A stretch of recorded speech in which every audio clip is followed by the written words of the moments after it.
नमस्कार, मैं हूं अनुराधा प्रसाद।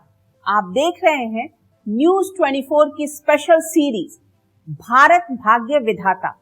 मोटे तौर पर किसी भी मुल्क के सामने दो तरह की चुनौतियां होती हैं, एक बाहरी यानी दुश्मनों से सरहद की हिफाजत, दूसरी अंदरूनी मतलब मुल्क की भीतरी समस्याओं से निपटने की। बाहरी चुनौतियों से निपटने के लिए एक मजबूत और अनुशासित सेना की जरूरत होती है। पूरी दुनिया में भारतीय फौज एक ऐसे रोल मॉडल की तरह है जो युद्ध में दुश्मनों के लिए काल और आपदा में लोगों की मदद करने वाला देवदूत बन जाता है। भारतीय सेना राजनीति से दूर रहते हुए लोकतंत्र को मजबूत और गणतंत्र को बुलंद बनाने में बिना किसी शोर शराबे और पूरी शिद्दत से जुटी रहती है। हमारी सेना ने कभी भी उस लक्ष्मण रेखा को पार करने की कोशिश नहीं की जो संसदीय लोकतांत्रिक व्यवस्था में खींची गई है। अपने स्पेशल सीरीज की आज की किस्त में मैं आपको बताऊंगी कि हमारी सेना ने लोकतंत्र की मजबूती में किस तरह का योगदान किया है, किस तरह सेना मुल्क की सरहद की हिफाजत के लिए बड़े से बड़ा बलिदान देने के लिए तैयार रहती है और दुश्मनों से निपटने के बाद आगे का फैसला अपने राजनीतिक नेतृत्व पर छोड़ देती है। साथ ही ये भी बताऊंगी कि अगले 25 वर्षों में भारतीय सेना में किस तरह के बदलाव दिख सकते हैं। क्या इंडियन आर्मी, नेवी और एयरफोर्स पूरी तरह से मेड इन इंडिया हथियारों पर निर्भर होगी और क्या तब तक हम हथियारों के मामले में आत्मनिर्भर बन जाएंगे? आज हम ऐसे ही सवालों के जवाब तलाशने की कोशिश करेंगे भारत भाग्य विधाता की कड़ी सेना के शौर्य पथ में।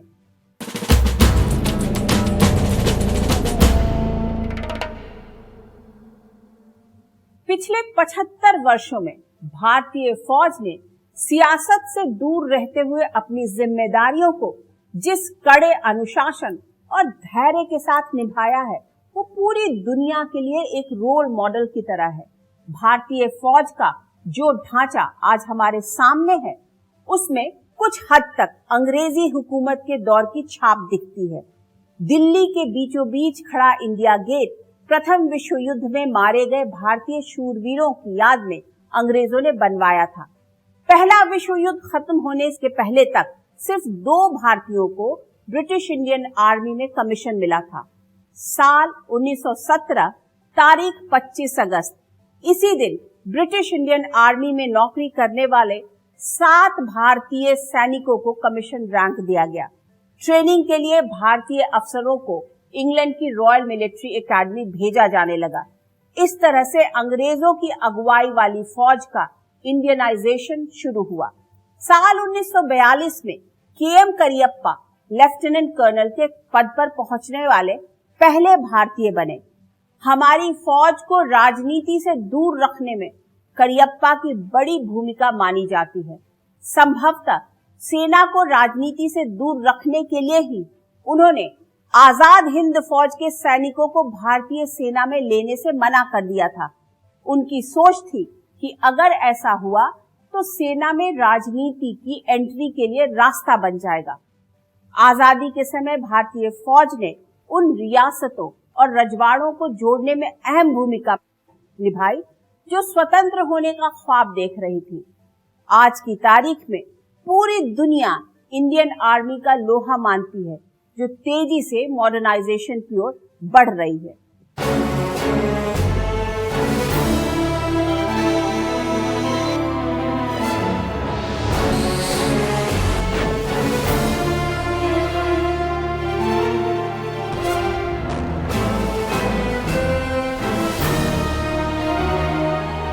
आज की तारीख में भारतीय सेना के तीनों अंगों के तरकश में एक से बढ़कर एक अत्याधुनिक हथियार भरे हुए हैं।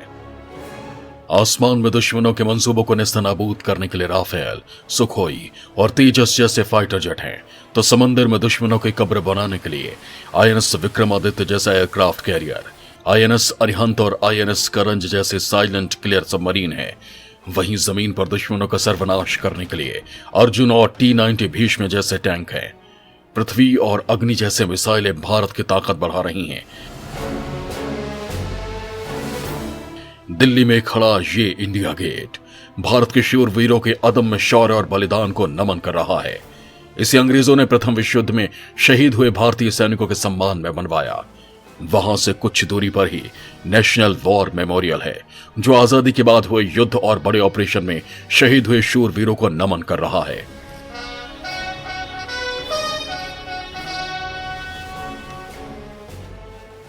भारतीय फौज के शूरवीर नामुमकिन को मुमकिन में बदलने का हुनर और हौसला रखते हैं।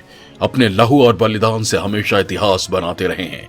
आजादी के समय भारत के सामने सबसे बड़ी चुनौती थी देश की 565 रियासतों को भारत संघ में विलय करवाने की।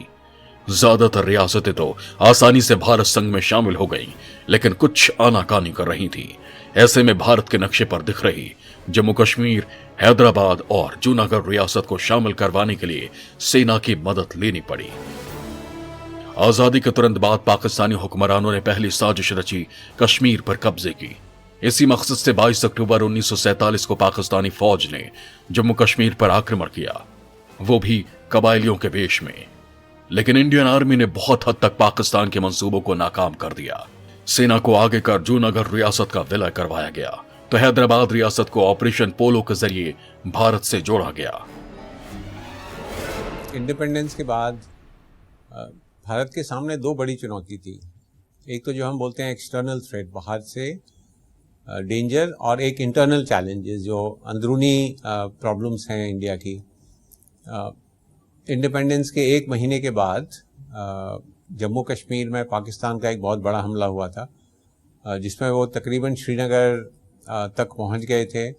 पुंछ रजौरी का इलाका कब्जा कर लिया था, और उसी तरह लेह लद्दाख में कारगिल, द्रास वगैरह का इलाका पूरा उनके कब्जे में था। और भारतीय सेना ने तकरीबन 1 साल से ज़्यादा की लड़ाई में ये सब इलाके जो हैं वो पाकिस्तान आर्मी से वापस लिए। तो आप समझ सकते हैं कि एक स्टेट जम्मू एंड कश्मीर जो तकरीबन हमारे हाथ में नहीं होता अगर इंडियन आर्मी ने इस तरह का ऑपरेशन नहीं किया होता। देश के पहले प्रधानमंत्री पंडित जवाहरलाल नेहरू अच्छी तरह समझ चुके थे कि संसदीय लोकतंत्र की मजबूती के लिए सेना को सियासत से दूर रखना कितना जरूरी है। ऐसे में अंग्रेजों के जमाने से चले आ रहे सेना के कमांडर इन चीफ पोस्ट को खत्म कर दिया गया। आर्मी, एयरफोर्स और नेवी को बराबर की अहमियत दी गई और तीनों के अलग अलग चीफ बनाए गए। आर्मी, नेवी और एयरफोर्स चीफ के ऊपर रक्षा मंत्री को रखा गया। सेना के पूरे सिस्टम को लोगों द्वारा चुनी गई सरकार की कैबिनेट के दायरे में लाया गया। 15 जनवरी 1949 को पहली बार किसी भारतीय को सेना प्रमुख के पद पर पहुंचने का मौका मिला। वो थे जनरल करियप्पा। उत्तर पूर्व के राज्यों में चरमपंथी सिर उठा रहे थे। ऐसे में सेना के सामने भीतरी दुश्मनों से निपटने की भी चुनौती थी। इंडिपेंडेंस के कुछ ही साल बाद इंसर्जेंसीज हमारे नॉर्थ ईस्ट इलाकों में, नागालैंड में, मिजोरम में, उसके बाद मणिपुर में, ये सब इंसर्जेंसी शुरू हो गई थी। जो भी इंडियन आर्मी ने उस समय बहुत अच्छी तरह काम करके और इंसर्जेंसीज को रोक के रखा ताकि यहाँ पॉलिटिकल प्रोसेस स्टार्ट हो जाए। तो इस तरह से मैं बोलूँगा जो इनिशियल ईयर्स हैं आज़ादी के, उसमें जिस तरह से इंडियन आर्मी ने अपना रोल निभाया है वो इस देश को मजबूत और इकट्ठा रखने में उसका बहुत अहम रोल है इसमें। पंडित नेहरू को यकीन था कि भारत पर कोई पड़ोसी हमला नहीं करेगा। ऐसे में उन्होंने सेना को मजबूत करने की जगह कल कारखाने खोलने पर ज्यादा जोर दिया।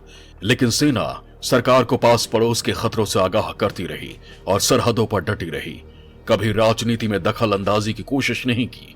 लेकिन 1962 में चीन ने पंचशील सिद्धांतों को किनारे रखते हुए भारत पर हमला किया, तो इंडियन आर्मी के जवानों ने आखिरी सांस तक चाइनीज आर्मी का मुकाबला किया। 1962 की जंग के बाद भारत के राजनीतिक नेतृत्व ने सेना के आधुनिकीकरण पर जोर दिया। नतीजा ये रहा कि 3 साल बाद ही इंडियन आर्मी ने पाकिस्तान की गलतफहमी और अहंकार को चूर चूर कर दिया और दुश्मन के कई अहम ठिकानों पर कब्जा कर लिया। भारतीय सेना इन युद्धों के एक्सपीरियंस के बाद दुनिया में मानी जाती है कि ये बहुत तजुर्बेकार फौज है और इन्होंने असल तरीके से जंग का एक्सपीरियंस इनमें है। और 62 को छोड़ के बाकी हर चुनौती में, हर जंग में हमने विजय प्राप्त की और हमने उस युद्ध में बहुत सराहनीय काम किया और हमारे देशवासी इसीलिए हिंदुस्तानी फौजों को, आर्म फोर्सेस को नंबर 1 दर्जे पे रखती हैं। भारतीय फौज कड़े अनुशासन में रहते हुए दुश्मनों को मुंहतोड़ जवाब देना शुरू कर चुकी थी। 1967 में नाथुला दर्रे में भारतीय फौज ने न सिर्फ चाइनीज आर्मी को बुरी तरह हराया, बल्कि नाथुला दर्रे में ही चाइनीज आर्मी के करीब 400 जवानों को मार गिराया। यह भारतीय फौज की बढ़ती ताकत का ट्रेलर था, जिसे देखकर चाइनीज आर्मी भी हैरान थी। भारतीय फौज के ज्यादातर आधुनिक हथियार मेड इन रशिया थे। इंदिरा गांधी की अगुवाई में जहां भारतीय सेना आधुनिक हथियारों के जरिए अपनी ताकत बढ़ा रही थी, वहीं पड़ोसी मुल्क पाकिस्तान की सेना लोकतंत्र को बहुत पहले से ही बूटों तले रौंद रही थी। जनरल अयूब खान के बाद पाकिस्तान की कमान जनरल याहिया खान संभाल रहे थे, जो मुल्क की हर समस्या का समाधान बंदूक के जरिए करना चाहते थे। साल 1971 की शुरुआत के साथ ही भारत और पाकिस्तान की सीमा पर तनाव बढ़ने के संकेत मिलने लगे।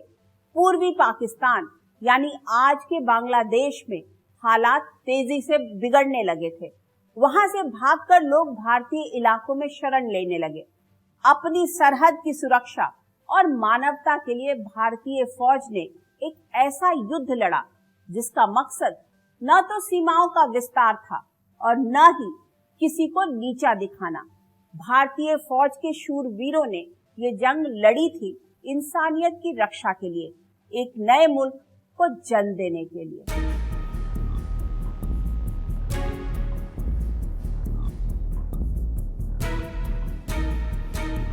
इंदिरा गांधी के दिमाग में पूर्वी पाकिस्तान की समस्या को हल करने का फॉर्मूला बिल्कुल साफ था, लेकिन आर्मी चीफ सैम उस फॉर्मूले पर तुरंत आगे बढ़ने के लिए तैयार नहीं थे। वो जानते थे कि युद्ध जीतने के लिए ठोस रणनीति और मुकम्मल तैयारी की जरूरत पड़ती है। जो प्राइम मिनिस्टर इंदिरा गांधी ने कैबिनेट मीटिंग की थी, बहुत नाराज थी और मुझे पूछा कि कुछ करना पड़े एकदम, तो मेरे को क्या करना पड़ेगा? कहता इस पाकिस्तान के अंदर आप फौज ले जाओ, तो मैं तैयार नहीं। रणनीति के हिसाब से जनरल सैम ने अपनी राय रखी, बगैर इस बात की परवाह किए कि प्रधानमंत्री उनके नाक को किस तरह से लेंगी। भारतीय फौज चुपचाप सही समय का इंतजार और अपनी तैयारी करती रही। 3 दिसंबर 1971 को पाकिस्तानी एयरफोर्स के लड़ाकू विमानों ने पश्चिमी सीमा पर अमृतसर, पठानकोट, श्रीनगर, अवंतीपुर, उत्तरलाई, जोधपुर, अंबाला और आगरा के हवाई अड्डों पर भीषण बमबारी की। Pakistan launched a full-scale war against us. जंग की शुरुआत पाकिस्तान ने की। भारतीय फौज ने उसे 14 दिन में ही खत्म कर दिया। इस जंग में पाकिस्तान न सिर्फ बुरी तरह हारा, बल्कि उसके 2 टुकड़े भी हो गए। पाकिस्तानी आर्मी के 93,000 फौजियों ने ढाका में इंडियन आर्मी के सामने सरेंडर कर दिया। सबसे बड़ी मिसाल आज की दुनिया में 1971 का युद्ध है, क्योंकि तीनों अंग भारतीय सेनाओं के, सेना, नौसेना और वायुसेना, उनके अंदर जिसे जॉइंटमैनशिप कहा जाता है, उसकी एक मिसाल खड़ी कर। ये चीज जो अब बात की जा रही है थिएटर कमांड्स की, सीडीएस की, उन दिनों में नहीं थी। फिर भी बहुत कम नोटिस के बावजूद तीनों अंगों के बीच में जो एक तरह की सिनर्जी और सिंक्रोनाइजेशन थी, वो एक मिसाल बनी। 1947 में, 1962 में, 1965 तक हम दूसरे महायुद्ध के टेक्नोलॉजी के हथियार यूज करते रहे, साजो सामान यूज करते रहे, और उसके बाद हमने 71 वॉर में अपने जो स्ट्रैटेजी भी है और हमारे आर्म्स और इक्विपमेंट जो हैं तीनों फौजों के, बहुत उनमें फर्क था जो कि पिछले 2 दशकों में आज़ादी के बाद। तो कहने का मतलब है हमने बहुत हर पहलू में इम्प्रूवमेंट दिखाई, अपनी क्षमता बढ़ाई, कैपेबिलिटी बढ़ाई, और हमारा जो वेपन सिस्टम है उसमें भी आधुनिकीकरण के पथ पर हम आगे बढ़ रहे हैं। पूरी दुनिया ने भारत की ताकत का लोहा माना। भारतीय फौज ने शौर्य, संयम और अनुशासन का गजब प्रदर्शन किया। खुद पाकिस्तान के सरेंडर करने वाले फौजी भी इंडियन आर्मी के इस रूप को देखकर हैरान थे।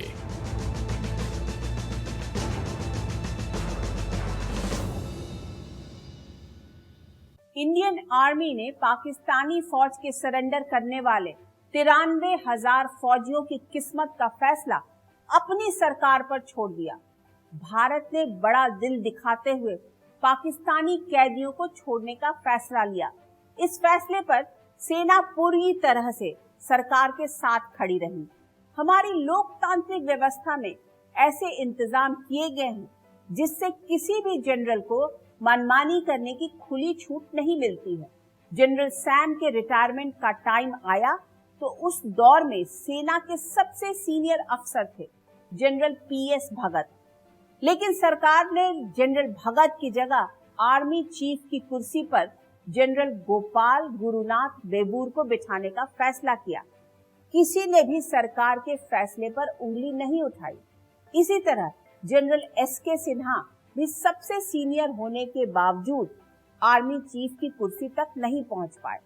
1998 में वाजपेयी सरकार ने तब के navy chief admiral Vishnu Bhagwat को एक झटके में हटा दिया। उन्होंने वाइस एडमिरल हरिंदर सिंह को उप नौसेना प्रमुख बनाए जाने के सरकार के फैसले को मानने से इनकार किया था। वाजपेयी सरकार ने नेवी चीफ को मिनटों में हटाकर सीधा संदेश दे दिया कि लोकतंत्र में असली ताकत किसके पास है। वो साल 1999 का था। बर्फबारी के समय पाकिस्तानी आर्मी के जवान भारतीय इलाकों में घुसपैठ करने में कामयाब रहे। उन्होंने बड़ी साजिश के तहत ऊंची चोटियों पर अपने बंकर बना लिए और मोर्चा संभाल लिया। मकसद था सियाचिन को भारत से काटना। अब भारतीय सेना के सामने सबसे बड़ी चुनौती थी पाकिस्तानी घुसपैठियों को खदेड़ने की। वाजपेयी सरकार का सेना को सख्त निर्देश था कि सरहद पार नहीं करनी है। ऐसे में इंडियन आर्मी और एयरफोर्स को अपनी ही जमीन पर दुश्मनों से जंग लड़नी थी। भारतीय फौज ने 83 दिनों में दुश्मनों से अपनी एक एक इंच जमीन खाली करवा ली। इस जंग में 500 से ज्यादा भारतीय फौज के अफसर और जवान शहीद हुए। मुझे बहुत गर्व है कि हमारी फौजें, उसका मतलब आर्मी, नेवी और एयरफोर्स, तीनों देश को एक इस किस्म की हिफाजत करती रही हैं कि देश की अखंडता, इंटेग्रिटी और देश की सिक्योरिटी, सरहदों की को डिफेंड करना, ये कार्य में दुनिया में बहुत प्रसिद्ध फौजें हैं हमारे देश की। और हिंदुस्तान की फौजें एक उभरते हुए विकासशील डेमोक्रेटिक देश की शान है। आप देखेंगे जो पराक्रम हुआ था 2001-2 में, पार्लियामेंट अटैक के बाद 1 साल की मोबिलाइजेशन की थी इंडिया ने पाकिस्तान बॉर्डर पर।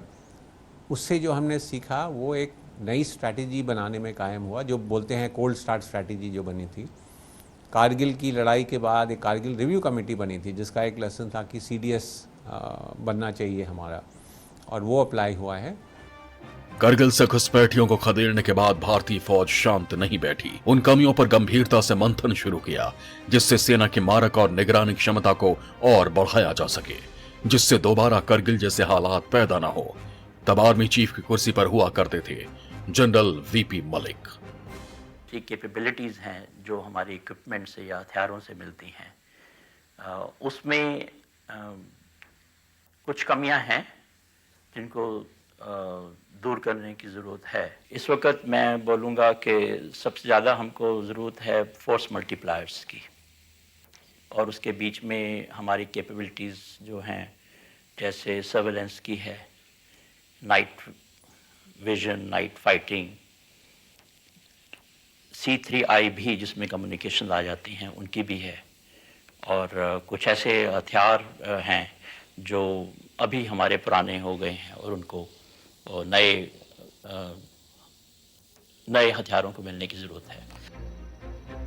आर्मी, एयरफोर्स और नेवी को नए नए हथियारों से लैस करने का काम जारी रहा। तेजी से बदलती चुनौतियों से निपटने के लिए सेना को तैयार करने का काम भी तूफानी रफ्तार से जारी रहा। सेना को अच्छी तरह पता है कि उसे कब और क्या करना है, दुश्मनों को कैसे जवाब देना है। 2016 में उरी में हुए आतंकी हमले के बाद भारतीय फौज ने पीओके में घुसकर सर्जिकल स्ट्राइक की। बालाकोट में तो भारतीय वायुसेना के फाइटर विमान आतंकियों के अड्डे तबाह कर लौट आए। ये नए दौर का भारत है जो दुश्मन को उसके घर में घुसकर मारता है।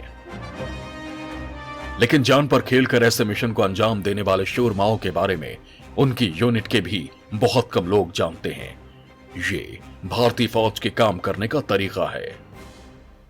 हर चुनौती पर हमेशा आपकी वीरता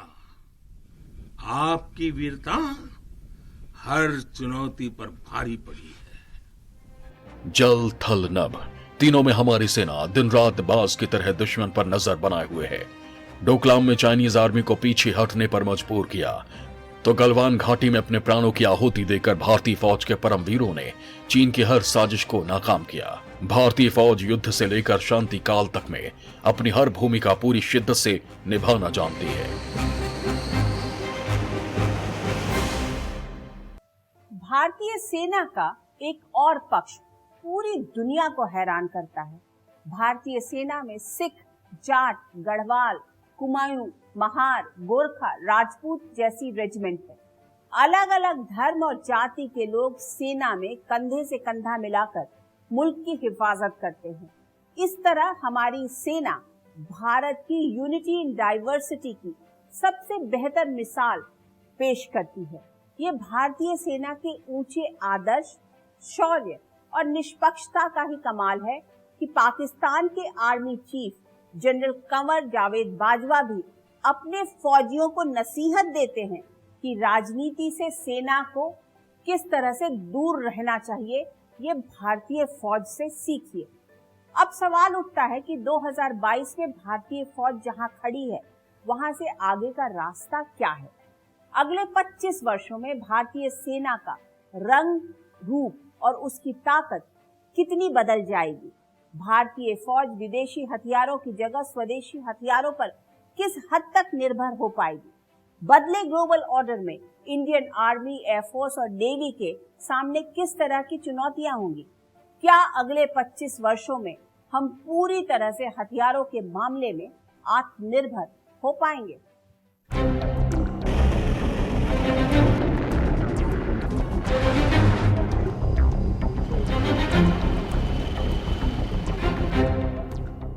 भारत के पूरब में चीन और पश्चिम में पाकिस्तान से बड़ा खतरा है।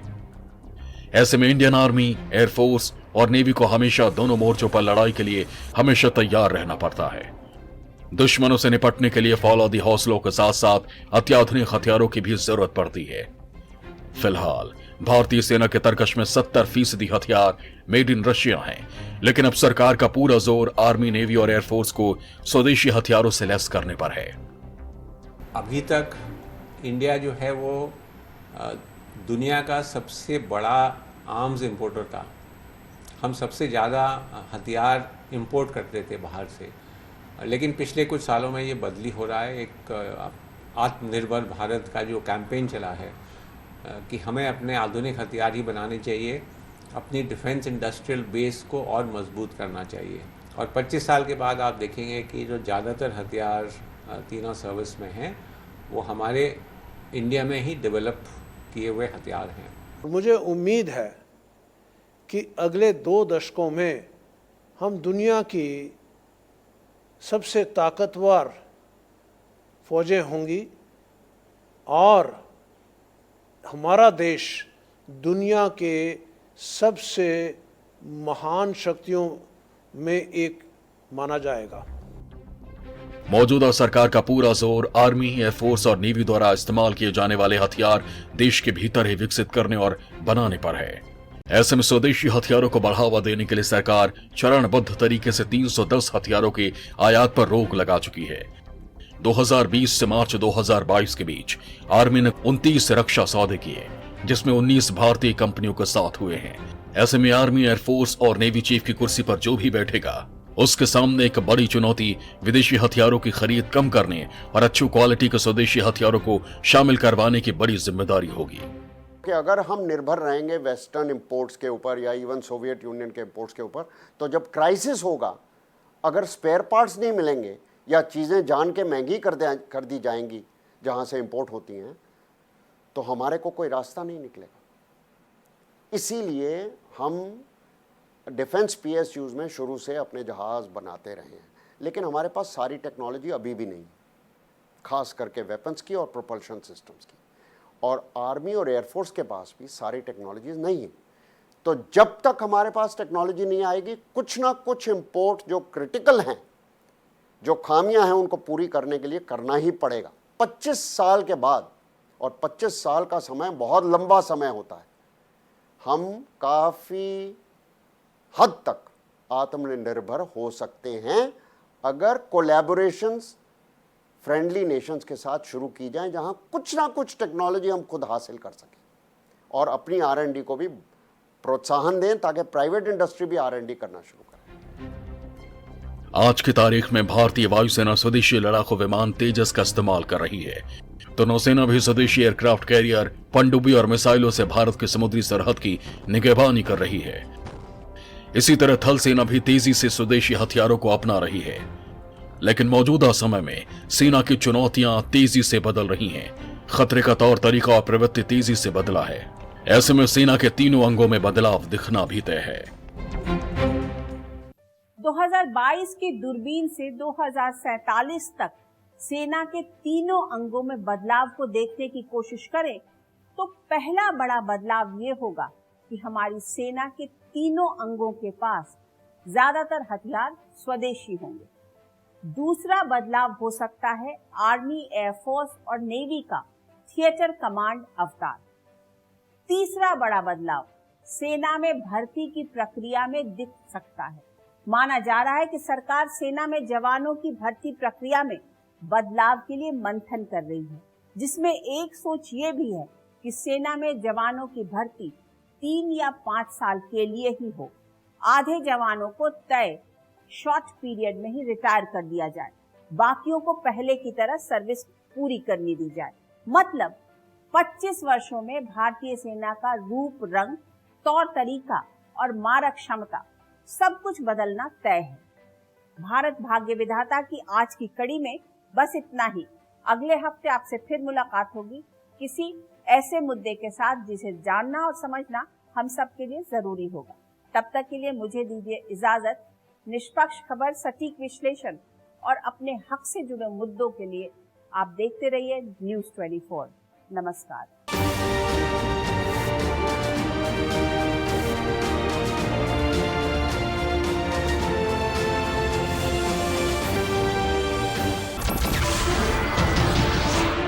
नमस्कार, मैं हूं मानक गुप्ता।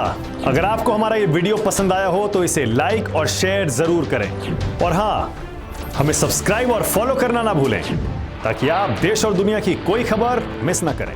तो जुड़े रहिए हमारे साथ और देखते रहिए न्यूज़ 24।